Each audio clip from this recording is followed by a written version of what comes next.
మన ప్రభు యేసుక్రీస్తు పరిశుద్ధ నామములో ఈ పాడ్కాస్ట్ ద్వారా వాక్యం వింటున్న ప్రతి వారికి నా హృదయపూర్వకమైనటువంటి వందనాలు. దేవుడు మిమ్మల్ని దీవించునుగాక. గలితీయులకు రాసినటువంటి పత్రిక 5వ అధ్యాయము 1వ వచనం.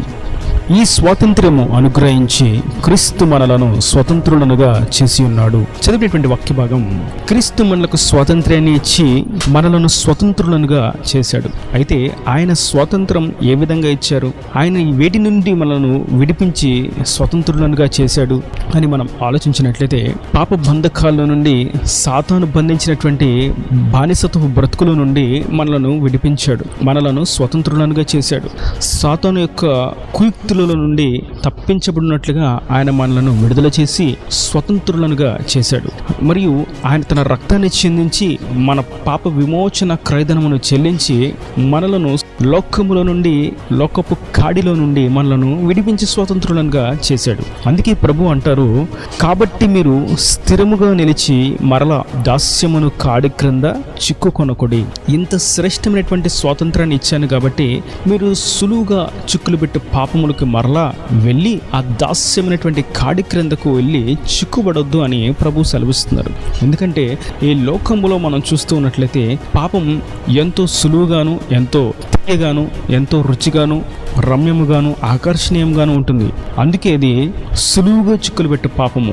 దానిలోకి అడుగుపెట్టి దాని రుచి చూద్దామని ప్రయత్నించినట్లయితే అది సులువుగా తన కాడి క్రిందకు తీసుకుని వెళ్తుంది. ఒక్క సినిమానే కదా, ఒక్క సీరియలే కదా, లేదా ఒక్క సిగరెటే కదా, లేదా కొంచెం మాదక ద్రవ్యమే కదా, ఈ కొంచెం డ్రగ్గే కదా, లేంటి ఈ ఒక్కసారి ఈ చిన్న విషయమే కదా, ఈ చిన్న అబద్ధమే కదా అని ఆ చిన్న పాపంలోకి అడుగు పెడితే అది దాస్యమైనటువంటి కాడి క్రిందకు తీసుకెళ్తుంది. ఒక అబద్ధమును కప్పిపుచ్చడానికి మరొక అబద్ధం, ఆ అబద్ధాన్ని కప్పిపుచ్చడానికి మరొక అబద్ధం, ఒక మోసమును కప్పిపెట్టడానికి మరొక మోసం. ఒకసారి అలవాటు పడిపోయాక పాపం భారముగా అనిపించదు. వస్త్రము మురికి చేయబడిన వ్యక్తి ఎక్కడైనా కూర్చోడానికి సిద్ధమవుతాడు. చిన్న పాపం, కొంచెమే పాపం ఇక పాపంలోనే జురుకున్నట్లుగా, ఆ పాపపు బంధకాల్లోనే బంధించబడినట్లుగా చేస్తుంది. అందుకే ప్రభు అంటున్నారు, మీరు మరలా ఆ దాస్యమైనటువంటి కాడి క్రిందకు వెళ్ళొద్దు. నేను మీకు స్వాతంత్రాన్ని ఇచ్చాను. ఏ విధంగా?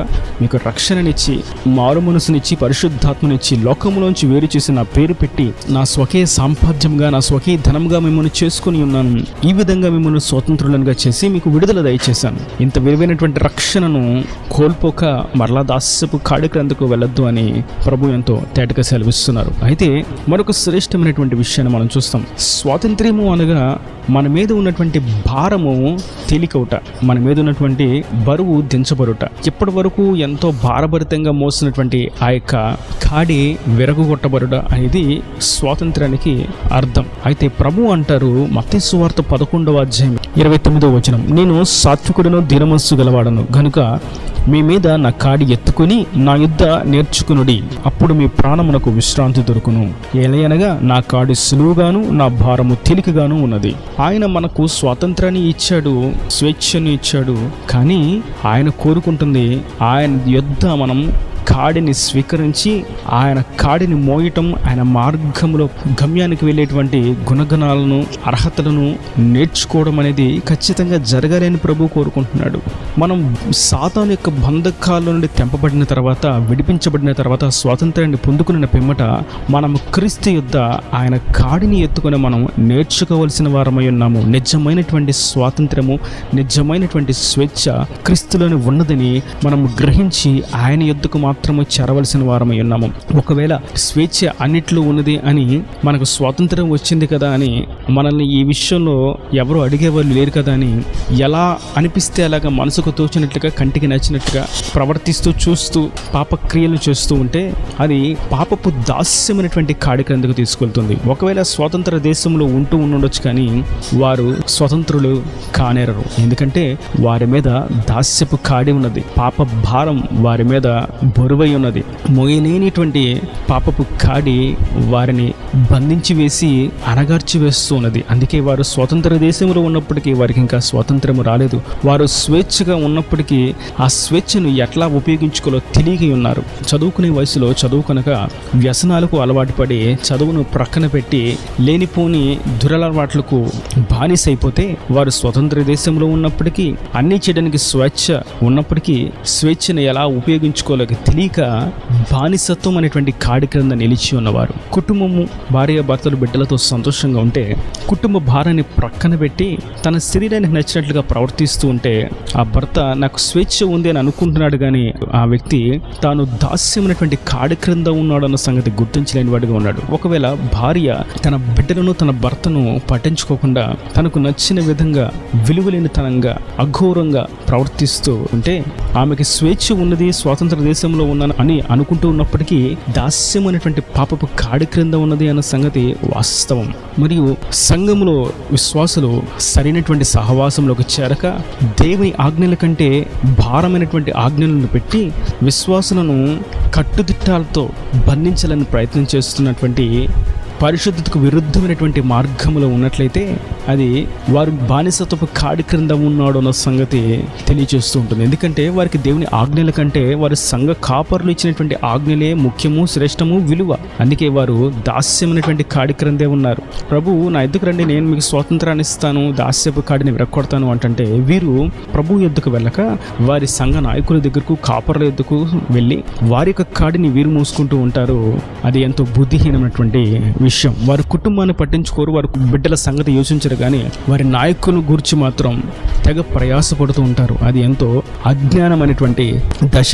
కారణం ఆ నాయకులు వారిని ప్రభు యొద్దకు చేర్చక వారి యొద్దకు చేర్చుకుంటున్నారు కాబట్టి వారు ఇంకా దాస్యమైనటువంటి కాడి క్రిందే ఉన్నారు. దేవుని వాక్యాన్ని చదవడానికి, ప్రార్థించడానికి, ఆరాధించడానికి, స్తుతించడానికి, కృతజ్ఞత కలిగి ఉండడానికి వారికి మనసు రాదు. కానీ వారి సంఘ నాయకులు ఒక్కసారి పిలవగానే, ఒక పని చెప్పగానే వ్యర్థమైనటువంటి పనులు, వారి సొంత పనులు, వారిని సుఖపెట్టేటువంటి పనులు గురించి మాట్లాడినప్పుడు, చెప్పినప్పుడు వాటిని వెంటనే చేస్తారు. ఇది దాస్యమైనటువంటి కాడి. స్వేచ్ఛ వచ్చింది అని అనుకుంటూ ఉన్నప్పటికీ, స్వతంత్ర దేశంలో ఉన్నామని అనుకుంటూ ఉన్నప్పటికీ, క్రీస్తుని ఎరిగి ఉన్నామని అనుకుంటూ ఉన్నప్పటికీ, సంఘంలో నేను ఒక సభ్యుడను అని అనుకుంటూ ఉన్నప్పటికీ, నేను ఒక సభ్యురాలని అని అనుకుంటూ ఉన్నప్పటికీ వారు ఇంకా దాస్యమైనటువంటి కాడి క్రిందే ఉన్నారు అన్న సంగతి ఎంతో వాస్తవం. కనుక నేటి వాక్యం ఉంటున్నటువంటి నా ప్రియ సహోదరులారా, ప్రభు అంటున్నారు, నేను మీకు స్వాతంత్రాన్ని ఇస్తాను, మిమ్మల్ని విడుదల చేసి స్వేచ్ఛను ఇస్తాను. అయితే నా యుద్ధ మీరు నా కాడిని ఎత్తుకొని నడవలసిన వారై ఉన్నారు. సాత్వికమును, దినమనస్సు అనేటువంటి విషయాలను ఎరిగి మీరు ముందుకు సాగవలసిన వారై ఉన్నారు. ఈ రెండు లక్షణాలు లేనటువంటి స్వేచ్ఛ దాసత్వంలోకి తీసుకువెళ్తుంది, అజ్ఞాన దశలోనికి తీసుకుని వెళ్తుంది, బుద్ధిహీనులుగా మార్చివేస్తుంది. అదే సాత్వికము, దినమనస్సు కలిగినటువంటి జీవితము ఏ విషయంలో ఎలా ప్రవర్తించాలి, ఎలా మాట్లాడాలి అనేటువంటి విషయం మనకు బోధిస్తుంది. తగ్గింపు జీవితాన్ని బోధిస్తుంది. క్రీస్తు తత్వాన్ని మనకు తెలియచేస్తుంది. కనుక మనం స్వాతంత్రులుగా ఉండాలి అంటే క్రీస్తు యొద్దకు మాత్రమే రావాలి. ఆయన రక్తంలో కడగబడాలి. ఆయన పరిశుద్ధాత్మ శక్తి చేత నింపబడాలి. మారు మనసు పొందుకున్న వారంగా ఆయన యొక్క గుణ లక్షణాలైనటువంటి తిన మనస్సు, సాత్వికం అనేటువంటి వాటిని మనం ఎత్తుకొని మనం ఆయన అడుగుజాడల్లో ముందుకు సాగిపోవాలి, గమ్యానికి చేర్చబడాలి. ఒకవేళ ఇట్టి క్రియలను ప్రక్కన పెట్టి బాప్తిసం తీసుకున్నానని చెప్పినా, తెల్లని వస్త్రాలు వేసుకున్నా, బైబిల్ చేతపట్టిన, రక్త మాంసాల పాలె భాగస్థులు అవుతున్నప్పటికీ వారు ఇంకా స్వేచ్ఛను పొందుకోలేదు, స్వాతంత్రులుగా మార్చబడలేదు అన్న సంగతి వాస్తవం. స్వాతంత్రం అనేది శరీరానికి మాత్రమే సంబంధించినది కాదు, మన యొక్క ఆత్మకు సంబంధించింది. ఈ ఆత్మ సంబంధమైనటువంటి స్వాతంత్రం పొందుకోవాలని ప్రభువు పిలుపునిస్తూ ఉండగా, రక్షణ లేని వారి రక్షణ కొరకు, పరిశుద్ధాత్మ కొరకు, పాపాన్ని జయించేటువంటి మారు మనసు అనుభవం కొరకు మనం ఆయన ఎందుకు చేరదాం. ఆయన యొక్క లక్షణాలను మనం పొందుకున్న వారంగా, సాత్వికము, దిన మనస్సు అనేటువంటి మృదు మధురమైనటువంటి స్వభావమును కలిగిన వారంగా ఈ లోకంలో ముందుకు సాగిపోదాం. ఈ నా దేవుని మాటలు ప్రతి వారిని హృదయంలో నీటికట్టు ఫలింపు చేయను గాక. ఆమేన్. God bless you. తలలో వంచి కన్నులు మూసినట్లయితే మీ కొరకు చిన్న ప్రార్థన. ప్రేమ స్వరూపి కరుణ కటాక్షం గల తండ్రి, నా ప్రభువే, వాక్యాన్ని ప్రతి వారిని మీ నిండాలుగా దీవించండి, ఆశీర్వదించండి. అయ్యా, నీ యుద్ధకు చేరిన వారికి స్వాతంత్రాన్ని ఇస్తారని మీరు సెలవిచ్చారు. నిజమైనటువంటి స్వాతంత్రం నీలోనే ఉన్నదని సెలవిచ్చారు. ఈ లోకపు పాప బంధకాలు కాడిని విరక్కొట్టి విడుదల చేసి బానిసత్వ బ్రతుకులోని విడుదలనిచ్చి స్వాతంత్రాన్ని ఇచ్చుటకే మీరు ఉన్నారని మీరు సెలవిచ్చారు. అయితే నీ యుద్ధ మేము ఒక కాడిని మోయాలని, తిన మనసు, సాత్వికం అనేటువంటి కాడిని మోస్తూ నీ అడుగుజాల్లో సాగిపోవాలని మీరు సెలవిచ్చారు. అట్టి విధంగా వాక్యం ప్రతి వారిని మీరు నడిపించి వారి ప్రతి అవసరం అక్కరిని మహిమలో తెచ్చి నీ రాకడ రాజ్యాన్ని సిద్ధపరచమని యేసు పరిశుద్ధ నామమున ప్రార్థించి వేడుకుంటున్నాను తండ్రి. ఆమేన్. ఆమేన్.